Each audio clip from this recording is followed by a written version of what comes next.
各位弟兄姊妹平安，歡迎嚟到我哋每個星期嘅靈修系列嘅第7個星期。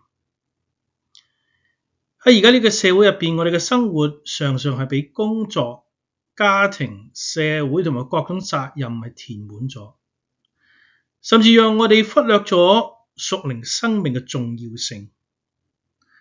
今日馬太福音第6章33節話：你們要先求他的國和他的義，這些東西都要加給你們。呢度提醒我哋，神嘅國和佢嘅義應當係我哋生命入邊嘅首要次序。當我哋將佢放喺生命嘅中心，佢應許佢嘅供應必然充足。繁忙嘅生活入邊，我哋點樣讓屬靈嘅優先次序係佔據我哋嘅核心呢？第一首先就係刻意嘅分配時間俾神。我哋每一日安排固定嘅時間係親近神，無論係清晨嘅安靜嘅時間，抑或瞓覺前嘅默想，都能夠讓我哋重新聚焦於佢。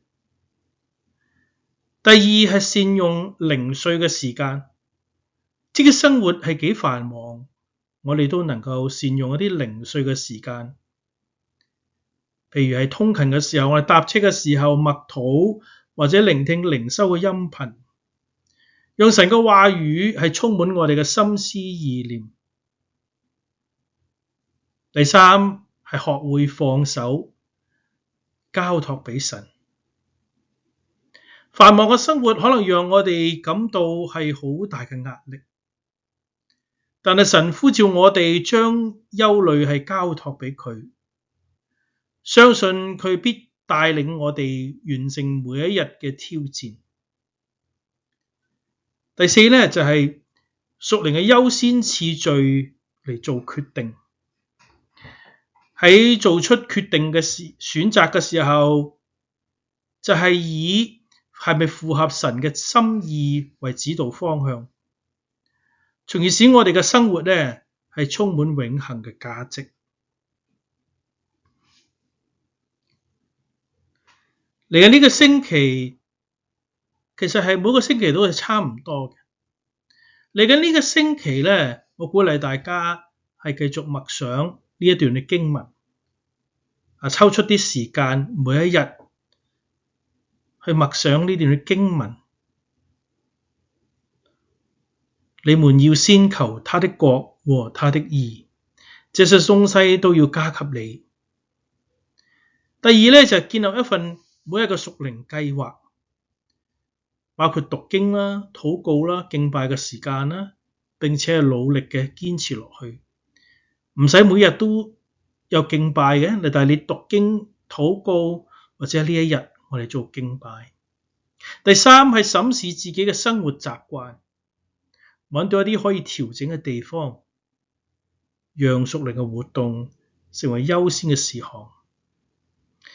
第四，鼓勵一位嘅弟兄姊妹加入你嘅屬靈計劃入邊，彼此嘅支持同埋係共同嘅成長。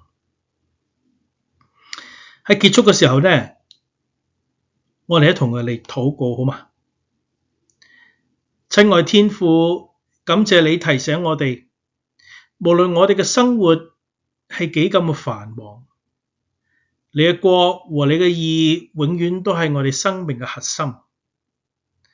求你幫助我哋學習點樣喺每一日入邊刻意安排時間嚟親近你，並且以你嘅旨意作為生命嘅指引。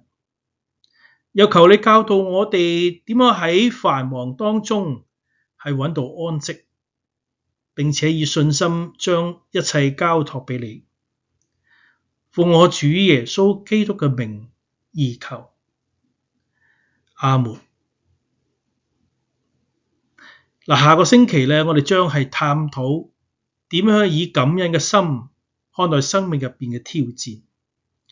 歡迎大家再次嚟參與，並且係邀請你嘅朋友同埋家人一同嚟加入。